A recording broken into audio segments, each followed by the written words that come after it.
Hey guys, what's going on? This is John with Gamester81.com. This episode, I'm going to show you a sneak peek and a first look at an upcoming Super Nintendo game that CollectorVision Games and I are working on. This game is coming out later this year. If you guys want to find more information about this game and other games that we are working on, follow us on Facebook. I'll put a link below, as well as Twitter. This is an original game for the Super Nintendo. It's called City Hunter and the Caverns of Death. This is actually a game that we've been working on for a while, and we plan on porting to other devices as well, including Steam eventually, as well as Dreamcast, among others. And guys, please keep in mind, the version I'm going to show you is not the complete version of the game. There's still bugs to be worked out, which is the case with early on development for games, of course. And there's currently no music in this game either. So we're actually working on creating music for this. But I'm really excited about this project, guys. We are working not only on this Super Nintendo game, we have an NES game coming out, we have other Super Nintendo games coming out, Genesis games, we've got some other really cool, exciting retro games for retro systems coming out, which super exciting. So let me know what you guys think, of course, and again, this will come out later this year, and as always, I will keep you guys posted as far as when this game is to be officially released, but I think this game is taking a really good shape so far. Let me know what you guys think. Let's take a closer look. I'm going to show you the first 2 levels of the 10 levels in the game.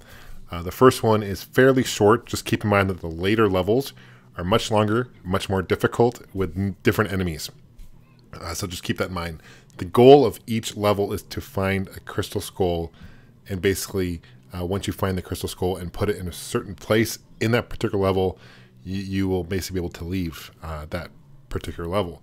Once you get the skull, however, you gotta be careful because the lava, as you can see here, is starting to rise, and it will kill you. You have three guys in this game, 3 lives anyway. You have a weapon, your weapon is basically a boomerang. Here I'm gonna place the skull here, and it basically allows me to leave, and that's the stage. This game does obviously get progressively harder, and it's not complete as far as sound goes. City Hunter is an original character for CollectorVision, and this was actually done in also 8-bit, so we'll probably port this over to the NES eventually, maybe the Sega Master System as well, among other systems. And City Hunter is also in other games of ours. So we have City Hunter in the Mayans Revenge, which is coming out later this year for the NES, which is a completely different game than this one, same character.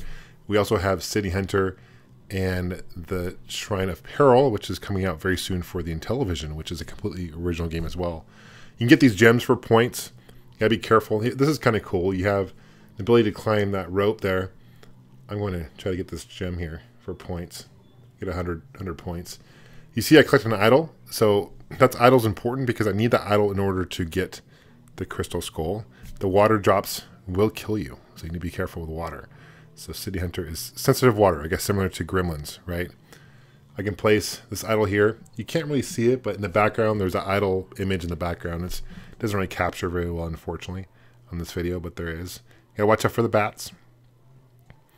And there's some gold. There's a kind of a small glitch. We got to fix that. Here is the crystal skull. Looks like others have tried to get it and have failed. You can get pineapple for points as well. And the lava is going to start rising. So you got to be careful with that. And there's these drops too that you have to worry about. These kind of slime goo drops that they're tricky because they come towards you and you can't really kill them once they land because they're too short. The boomerang doesn't hit it. And this is cool. You can actually slide down this using the boomerang. That looks really cool. Here's kind of a glitch here that obviously will not happen in the original or the finished product of the game, of course. This is kind of tricky here. Oh, and I died.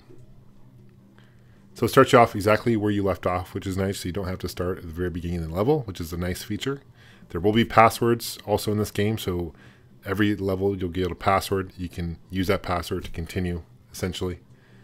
And here you are. Here's the stage, and I get it. So anyway, let me know what you guys think. This will come out later this year. I will keep you certainly posted on more information about how you guys can order this game if you guys are interested. And it will be playable in PAL and the Super Famicom as well.